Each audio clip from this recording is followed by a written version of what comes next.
کہ ہم خاکسار کیا بیچتے ہیں آقا صلی اللہ علیہ وسلم کے نام نامی کے سامنے بھی، لیکن ہم اگر ان کی خدمت میں کچھ ہدیہ پیش کر دیں کہ ایک بکرے کی قربانی ہے لیکن آقا کے نام سے کی، تو اس سے بڑی ہماری قبلہ اس میں ذرا روشنی ڈالیے کہ یہ کیسا عمل ہے یہ. اور یہ حضور کا ہجرت کے بعد سے لے کر 10 سال مسلسل آپ صلی اللہ علیہ وسلم نے اپنی طرف سے بھی قربانی فرمائی اور اپنی امت کی طرف سے بھی یہ قربانی اللہ اکبر. اور بعض روایات میں تو یہاں تک فرمایا کہ یا اللہ یہ میری طرف سے اور میری امت کے ان افراد کی طرف سے جو قربانی نہیں کر سکتے.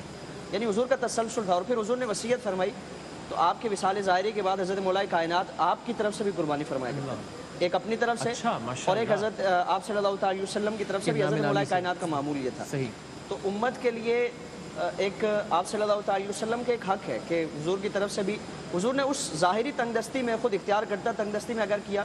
ایسا تو نہیں ہے نا. دیکھیے میں مدد چاہتا ہوں خطا کلامی کی کہ یعنی ایک قربانی ہے کہ جی میں نے اپنے نام پہ یہ بکرا کر دیا، یا میری امی کے نام پہ بکرا ہو گیا، یا میرے بیٹے کے نام پہ قربانی ہو گئی، اور میں ان سب کو پس پشت ڈالتے ہوئے میں یہ کہتا ہوں کہ یہ قربانی میں کر رہا ہوں لیکن یہ آقا صلی اللہ علیہ وسلم کے نام نامی پہ. تو خدا نہ خواستہ یہ تو نہیں ہوگا کہ میرے والدین کو ثواب نہیں ملے گا. یعنی مجھے تو لگتا ہے کہ تو ملٹی پلائی ہو جائے گا سب کچھ. سب سے پہلے تو اپنا جو فریضہ ہے جو واجب ہے اس کو ادا کیا جائے گا. اور اگر پھر حیثیت ہے تو بہتر ہی ہے کہ آپ صلی اللہ علیہ وسلم کو سب سے زیادہ مقدم کیا جائے اور حضور کی طرف سے پھر اگر حیثیت ہے تو باقی کی طرف سے کرے. ورنہ ایصال ثواب تو سب کو کر سکتے ہیں، اس میں کرنے والے کے ثواب میں بھی کوئی کمی نہیں آئے گی.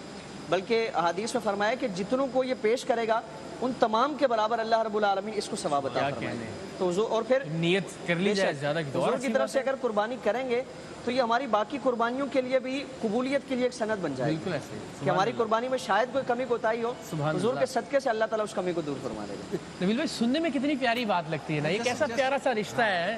جیسے ہم اپنی کوئی دعا مانگنے سے پہلے درود پڑھتے ہیں نا، کیا کہنا وہ ہم اللہ سے آلموسٹ گارنٹی کر رہے ہوتے ہیں کہ ہماری بھی سن لیں. بالکل ایسا نبی کے لیے کر رہے ہیں تو ہماری بھی سن لیں.